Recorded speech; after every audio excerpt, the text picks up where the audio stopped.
Hey guys, let's get more news about Steelers, but first, don't forget to subscribe and leave your like. Steelers make major decision on former Packers LB Preston Smith. Linebacker Preston Smith gave the Green Bay Packers 5.5 good years, but the franchise apparently severed the relationship at the perfect time. Green Bay flipped Smith to the Pittsburgh Steelers for a 7th-round pick ahead of the midseason trade deadline in 2024 after inking him to a 4-year deal worth $52 million in March 2022. That contract initially ran through the 2026 campaign. However, Pittsburgh has officially bailed on its Smith experiment as of Friday, February 14, according to a report from Adam Schefter of ESPN. Steelers have released LB Preston Smith, whom they acquired before the trade deadline from the Green Bay Packers, Schefter wrote on X.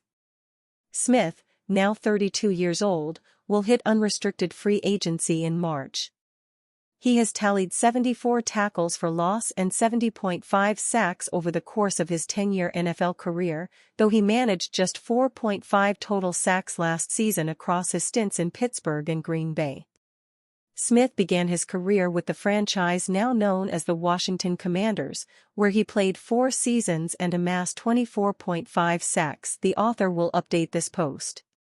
Max Deeboo covers the NFL, NBA, and MLB for Heavy.com, with a focus on the Green Bay Packers, Minnesota Vikings, Chicago Bears, and Cleveland Browns. He covered local and statewide news as a reporter for West Hawaii Today and served as news director for BigIslandNow.com and Pacific Media Group's family of Big Island radio stations before joining Heavy. More about Max Deeboo. The Pittsburgh Steelers could land a Pro Bowl quarterback. Here's what it might cost. What the Los Angeles Rams end up doing with Matthew Stafford is anyone's guess, but with star wide receiver Cooper Kupp on the trade block, there is at least talk of Stafford being moved.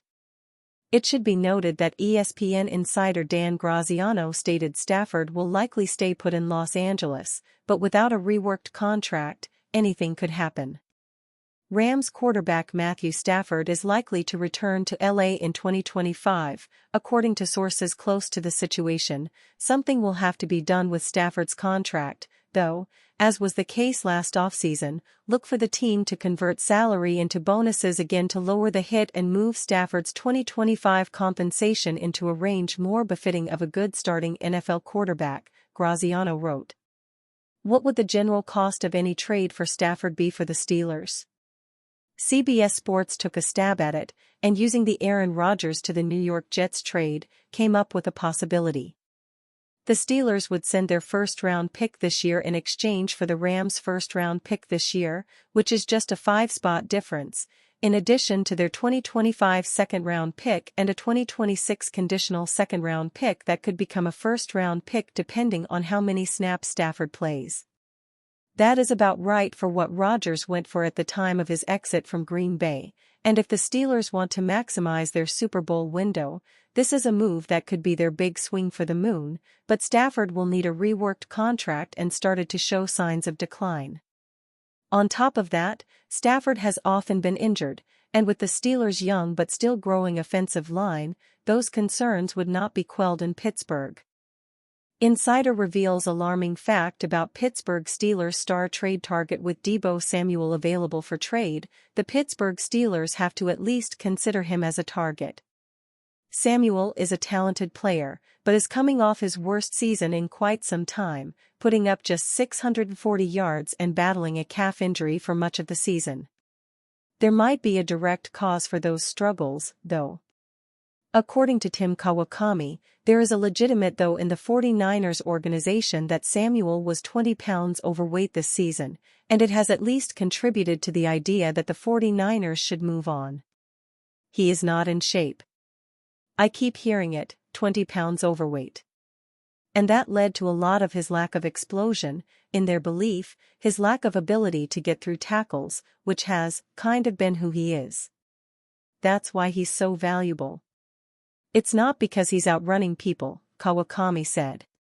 Samuel is known for his yards after catch ability, and that was still part of his game. He did not have the top gear to turn some of the plays he may have turned into touchdowns in the past, but 439 of his 640 yards were after the catch, showcasing that he has not lost his fastball in that area. The Steelers will have a ton of other targets on the option market, so Samuel is certainly not the only wide receiver they could target. And are you a fan? What do you think of the Deeboo Samuel situation? Leave your opinion in the comments.